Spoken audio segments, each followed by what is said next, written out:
स्वागत है आपका एच एजुकेशन हिंदी में। स्वॉट एनालिसिस एक स्ट्रेटेजिक प्लानिंग टूल होता है जो कि ऑर्गेनाइजेशन को उसके स्ट्रेंथ, वीकनेस, अपॉर्चुनिटीज और थ्रेट्स को आइडेंटिफाई करने में हेल्प करता है। स्वॉट एनालिसिस ऑर्गेनाइजेशन के इंटरनल और एक्सटर्नल फैक्टर्स को एनालाइज करने के लिए एक स्ट्रक्चर्ड फ्रेमवर्क प्रोवाइड करता है जो कि ऑर्गेनाइजेशन या प्रोजेक्ट के सक्सेस को प्रभावित कर सकता है। आगे स्वॉट एनालिसिस के 4 कंपोनेंट्स होते हैं। पहला स्ट्रेंथ। स्ट्रेंथ ऑर्गेनाइजेशन का इंटरनल एट्रीब्यूट्स और रिसोर्सेज को दिखाता है जो कि ऑर्गेनाइजेशन को अपने कॉम्पिटिटर्स की तुलना में एडवांटेज प्रोवाइड करता है, या यूं कहें ऑर्गेनाइजेशन को कॉम्पिटिटिव एडवांटेज प्रोवाइड करता है। Strong brand reputation, innovative product और services, skilled workforce, efficient processes और फाइनेंशियल स्टेबिलिटी आदि ऑर्गेनाइजेशन के स्ट्रेंथ में आते हैं। अगला कंपोनेंट है वीकनेस। वीकनेस ऑर्गेनाइजेशन के उन इंटरनल फैक्टर्स को दिखाता है जो कि ऑर्गेनाइजेशन के ऑब्जेक्टिव्स को अचीव करने में हिंड्रेंस प्रोवाइड करता है, रुकावट प्रोवाइड करता है। रिसोर्सेज का limitation, outdated technology, poor management, lack of expertise, negative brand reputation आदि वीकनेस को दिखाता है। अगला अपॉर्चुनिटी। अपॉर्चुनिटी उन फैक्टर्स को दिखाता है जिन्हें यूटिलाइज करके ऑर्गेनाइजेशन एडवांटेज गेन कर सकती है। Emerging marketing trend, technological advancement, consumer behaviour के चेंजेस, कंपटीशन लेवल में कमी आदि अपॉर्चुनिटी के अंदर आता है।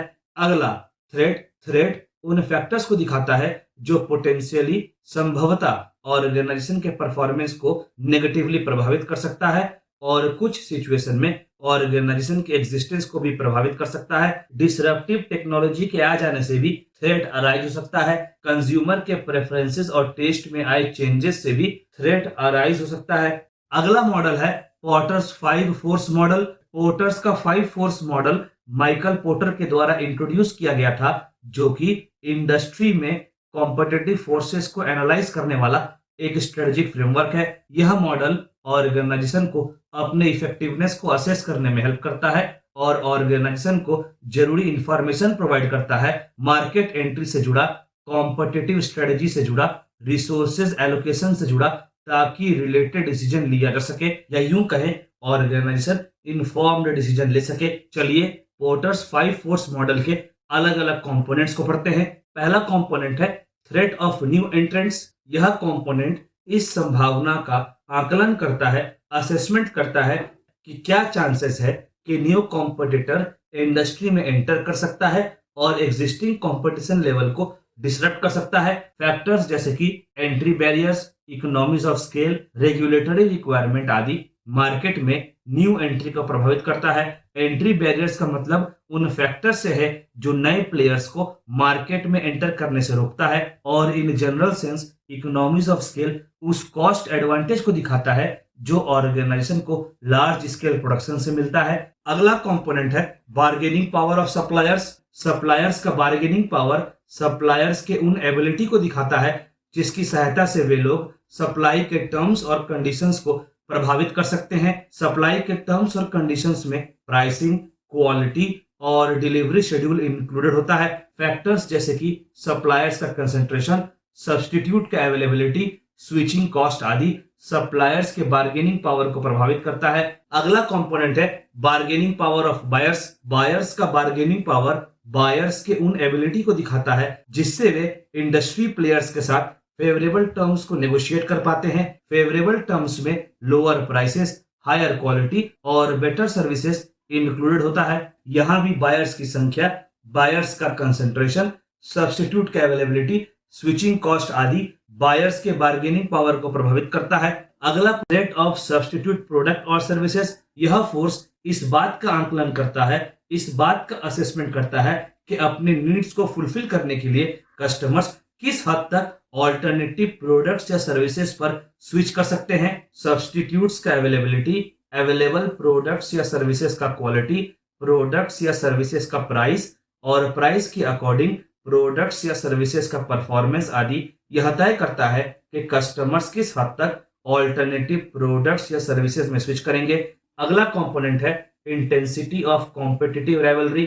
यह कंपोनेंट एग्जिस्टिंग इंडस्ट्री प्लेयर्स के बीच में लेवल ऑफ कंपटीशन को असेस करता है। Number of competitors, market concentration, pricing strategies, industry का ग्रोथ रेट आदि कंपटीशन लेवल के इंटेंसिटी को डिटरमाइन करता है। अगला मॉडल है PESTEL analysis. PESTEL analysis organization के द्वारा यूज किया जाने वाला एक स्ट्रेटेजिक टूल होता है जो कि ऑर्गेनाइजेशन को एक्सटर्नल माइक्रो एनवायरमेंटल फैक्टर्स को इवेलुएट करने में और समझने में हेल्प करता है और यह भी जानने में हेल्प करता है कि कैसे यह सारे फैक्टर्स ऑर्गेनाइजेशन के ऑपरेशंस को प्रभावित करते हैं और डिसीजन मेकिंग प्रोसेस को इम्पैक्ट करते हैं। पेस्टल का फुल फॉर्म होता है political, economic, social, technological, legal और एनवायरमेंटल फैक्टर्स। चलिए आगे बढ़ते हैं और पेस्टल एनालिसिस के अलग अलग कंपोनेंट्स को पढ़ते हैं। पहला कंपोनेंट है पॉलिटिकल फैक्टर्स। गवर्नमेंट का पॉलिसीज, रेगुलेशंस, स्टेबिलिटी और पॉलिटिकल आइडियोलॉजीज पॉलिटिकल फैक्टर्स के अंदर आता है और यह सारे फैक्टर्स ऑर्गेनाइजेशन को और ऑर्गेनाइजेशन के बिजनेसेस को प्रभावित कर सकता है। Taxation policies, trade regulations, government stability आदि भी पॉलिटिकल फैक्टर्स में ही आते हैं। अगला कंपोनेंट है इकोनॉमिक फैक्टर। यह सारे फैक्टर्स कंज्यूमर के स्पेंडिंग पर इंपैक्ट डालते हैं, बिजनेस इन्वेस्टमेंट पर इंपैक्ट डालते हैं और ओवरऑल मार्केट पर भी इंपैक्ट डालते हैं। अगला कंपोनेंट है सोशल फैक्टर। सोसाइटी में चलने वाले trend, demography, health consciousness, culture से जुड़ा नॉर्म्स, लाइफस्टाइल से जुड़ा चेंजेस आदि जो कि कंज्यूमर के बिहेवियर और प्रेफरेंसेस पर प्रभाव डालते हैं, वे सब सोशल फैक्टर के अंडर आते हैं। अगला कंपोनेंट है टेक्नोलॉजिकल फैक्टर्स। इंडस्ट्रीज को डिसरप्ट करने वाला और न्यू अपॉर्चुनिटी को क्रिएट करने वाला technological advancement, innovation, research and development, automation आदि टेक्नोलॉजिकल फैक्टर्स में इंक्लूडेड होते हैं। इसके साथ साथ टेक्नोलॉजी से जुड़ा इंफ्रास्ट्रक्चर, डिजिटाइजेशन, इमर्जिंग टेक्नोलॉजीज आदि भी टेक्नोलॉजिकल फैक्टर्स में आते हैं। अगला कंपोनेंट है लीगल फैक्टर्स। बिजनेस ऑपरेशंस और इंडस्ट्री प्रैक्टिसेस को गवर्न करने वाले लॉज, रेगुलेशंस और लीगल फ्रेमवर्क लीगल फैक्टर्स के अंदर आते हैं। आगे लीगल फैक्टर्स इंक्लूड करता है employment laws, wealth and safety से जुड़ा regulations, consumer protection laws, intellectual property